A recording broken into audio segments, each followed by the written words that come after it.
அசுர சக்திகளை அடித்து விரட்டும் அங்காள பரமேஸ்வரியின் மயான கொள்ளை. மயான கொள்ளை உருவான கதை பற்றி பார்க்கலாம்.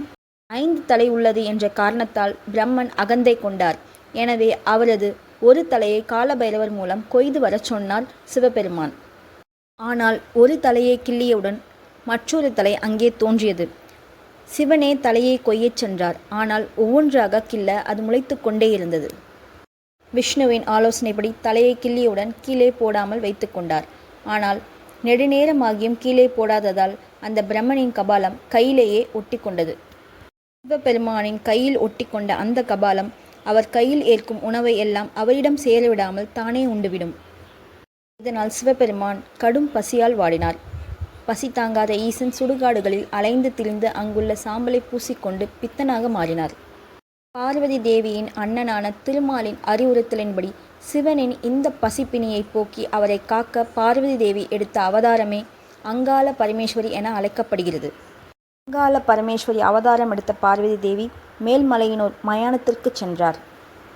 அவரிடம் பிச்சை கேட்டு வந்த சிவனின் பாத்திரத்தில் முதல் உருண்டையை போட்டார். அதனை உண்டது பிரம்ம கபாலம். 2வது உருண்டையையும் போட்டார். அதனையும் உண்டது. 3வது உருண்டையை பிரம்ம கபாலத்தில் போடாமல் கீழே போட்டார். அதனை உண்ண சிவனின் கையில் இருந்து இறங்கியது.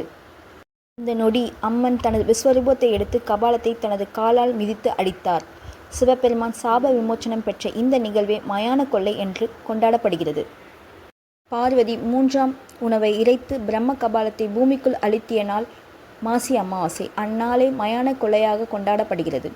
மாசி மாத சிவராத்திரிக்கு மறுநாள் அமாவாசை தினத்தன்று அங்காளி தனது முழு பூரண பலத்தோடும் வலுவோடும் இருப்பார். அனைத்துக்கும் மூலாதார சக்தியாக விளங்கும் அங்காளி அன்று சுடுகாட்டில் ஆவிகள் ஆன்மாக்கள் அனைத்துக்கும் சூறையிடும் நாளே மயான கொள்ளை.